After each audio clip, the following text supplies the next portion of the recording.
मैं हूं नीरज, आप हैं शिक्षा सुधार के साथ। अभी की बड़ी खबर हम आपको दे दें, बीपीएससी टीआरई शिक्षा सुधार और आम अभ्यर्थियों की एक बड़ी पहल कामयाब होती नजर आ रही है। प्रतीक्षा सूची, जी हां, प्रतीक्षा सूची की मांग लगभग मानी जानी तय नजर आ रही है। आपके स्क्रीन पर एक बड़ा लेटर है बीपीएससी द्वारा।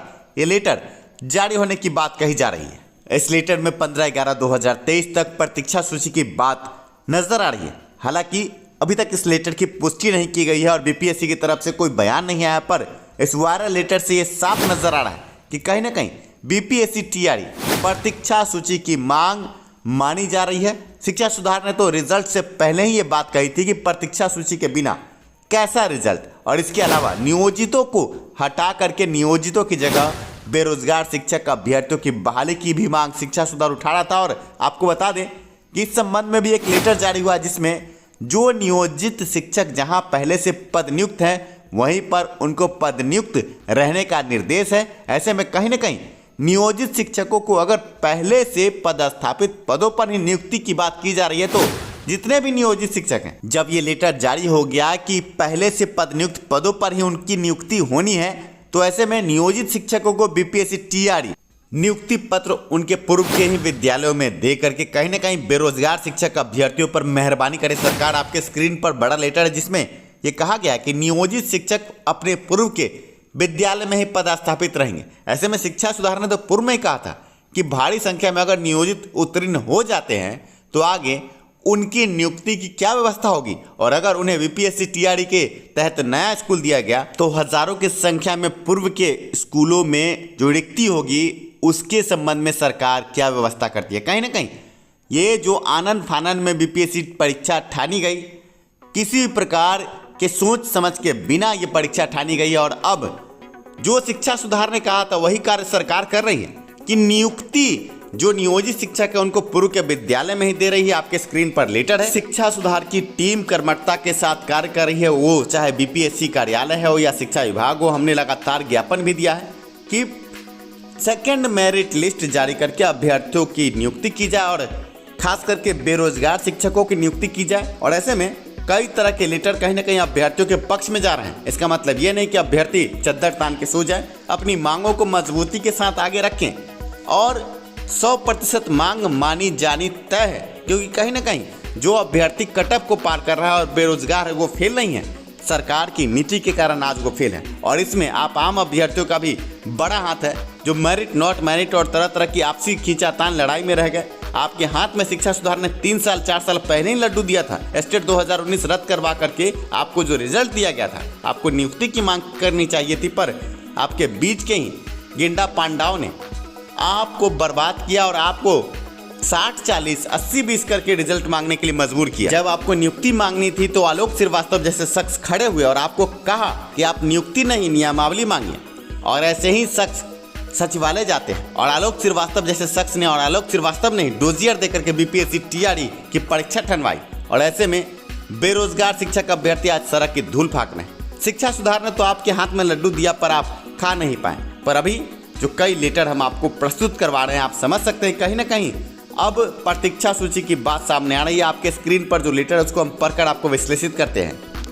आप देख सकते हैं साफ लफ्जों में लिखा है कि विज्ञापन संख्या 26/2023 के अंतर्गत प्राथमिक माध्यमिक एवं उच्च माध्यमिक विद्यालयों में अध्यापक के पदों पर नियुक्ति हेतु आयोजित शिक्षक वस्तुनिष्ठ प्रतियोगी परीक्षा में सम्मिलित अभ्यर्थियों को सूचित किया जाता है कि प्रतीक्षा सूची परिणाम घोषित कर नियुक्ति प्रक्रिया करने की अंतिम तिथि 15/11/2023 तक विस्तारित की जाती है। कहीं ना कहीं 15/11/2023 तक एक और प्रतीक्षा सूची और इसके बाद आम अभ्यर्थियों की नियुक्ति। ऐसे में कुछ अंकों से अनुत्तीर्ण घोषित किए गए अभ्यर्थी भी उत्तीर्ण होंगे, पर बड़ी मांग जितने भी नियोजित शिक्षक है उनको बाहर किया जाए, जितने भी फर्जी अभ्यर्थी हैं उनको बाहर किया जाए, जितने भी ऐसे अभ्यर्थी हैं प्राथमिक में जो सीटेट उत्तीर्ण नहीं है पर बीपीएससी टीआरई उत्तीर्ण है उनको भी बाहर किया जाए। ये एक बड़ी लड़ाई है और आम अभ्यर्थियों को लड़ना होगा। शिक्षा सुधार साथ खड़ा है, हम पहले भी साथ खड़े थे, अभी भी साथ खड़े और भविष्य में भी साथ खड़े रहेंगे, पर आम अभ्यर्थियों को अब सोचना है कि डूबना है या उबरना है। बीपीएससी टीआरई माध्यमिक उच्च माध्यमिक में उत्तर प्रदेश, झारखंड और विभिन्न राज्यों के जो भी अभ्यर्थी आए हैं 2011-12, 2019 एसटीडी परीक्षा के पूर्व के नियमावलियों में साफ दर्शाया गया है कि डोमिसाइल था और कहीं से भी बाहरी उसमें नहीं आवेदन कर सकते थे, पर कैसे बाहर के अभ्यर्थी आवेदन करके उत्तीर्ण होकर के कहीं ना कहीं बिहार के बेरोजगार शिक्षक अभ्यर्थियों का हक मार रहे हैं। इन सभी मुद्दों पर सरकार, शिक्षा विभाग और बीपीएससी को सोचना होगा। कहीं ना कहीं बिहारियों के हक को हम मारने नहीं देंगे।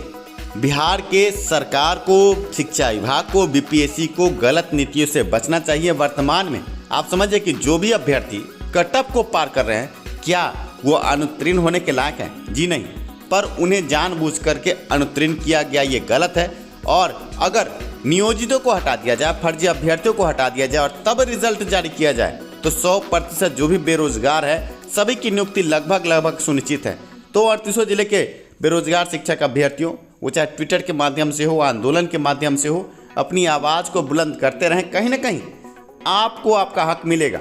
दुख तो ये है कि जो बहाली आज से 5 साल पहले, 4 साल पहले हो जानी चाहिए थी, शिक्षा सुधार लगातार आपको समझाता रहा, पर आप आलोक श्रीवास्तव जैसे लोगों के चक्कर में पड़े रहें। और ऐसे कई लोग हैं जो आपका लाखों रुपए ले करके चपत हो गए और अभी भी अब जाग मुसाफिर भोर बही, अब रैन कहा कि सोवत है, जो सोवत है सो खोवत है की स्थिति पैदा ना करें और अपनी मांगों को सही तरीके से रखें। कहीं ना कहीं आपकी नियुक्ति सुनिश्चित है। और 15/11/2023 तक जब विस्तार की बात की जा रही है तो वो अभ्यर्थी क्यों जो फर्जियों के कारण बाहर हुए हैं उनकी बहाली हो, सभी की नियुक्ति लगभग सुनिश्चित हो। और शिक्षा सुधार ये मांग कर रहा था कि 100% सीटों पर बिना कटअप के बहाली हो, साथ में नियोजितों को बाहर किया जाए। तो नियोजितों को उनके ही स्कूल में पदस्थापित करते हुए 5560 स्कूलों में, जब उत्क्रमित स्कूलों में एक भी शिक्षक नहीं है, तो ये जो मेरिटेबल छात्र हैं, अभ्यर्थी हैं, इनको जल्द से जल्द स्कूलों में पद नियुक्त किया जाए। कहीं ना कहीं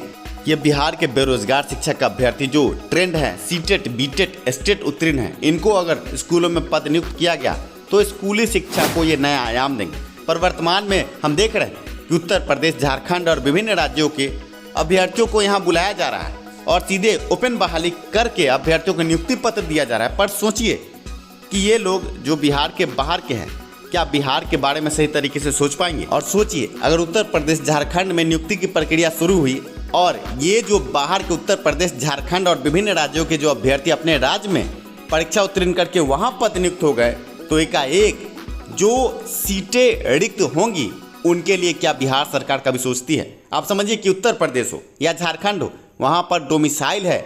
उत्तर प्रदेश में तो कहा गया कि अगर आप 1 साल तक उत्तर प्रदेश में नहीं रहते हैं, झारखंड में नहीं रहते हैं, तो आपको वहाँ शिक्षक बनने का कोई हक नहीं दिया जाएगा। पर बिहार सरकार, नीतीश कुमार चचा भतीजा की जोड़ी ने जो किया, इन्हें सही तरीके से फिर से एक बार बैठकर ठंडे दिमाग से सोच करके नियुक्ति प्रक्रिया को सही तरीके से आगे बढ़ाना चाहिए और बिहारियों को ज़्यादा से ज़्यादा मौका देना चाहिए। आप ये सोचिए कि जिस तरह नियोजित शिक्षक जब बीपीएससी टीआरई उत्तीर्ण हो गए हैं, फिर भी मजबूरी में सरकार को उन्हें उन्हीं के पद पर पद नियुक्त करने की बात की जा रही है। और ये शिक्षा सुधार पूर्व में भी कह चुका है कि ऐसा ही होना चाहिए था और नियोजितों को इस बहाली से बाहर करके उनकी विभागीय परीक्षा की तैयारी करनी चाहिए थी। पर कहीं ना कहीं अब वही बात मानी जा रही है, पर बिहारियों को बर्बाद करके, बिहार के बेरोजगार शिक्षक अभ्यर्थियों को बर्बाद कर सरकार, शिक्षा विभाग और बीपीएससी ये सोचे कि अगर उत्तर प्रदेश, झारखंड और बिहार के बाहर के राज्यों में शिक्षक बहाली शुरू हुई और ये जो बाहर के राज्यों से अभ्यर्थियां हैं वहाँ की परीक्षा उत्तीर्ण हो गए और बिहार में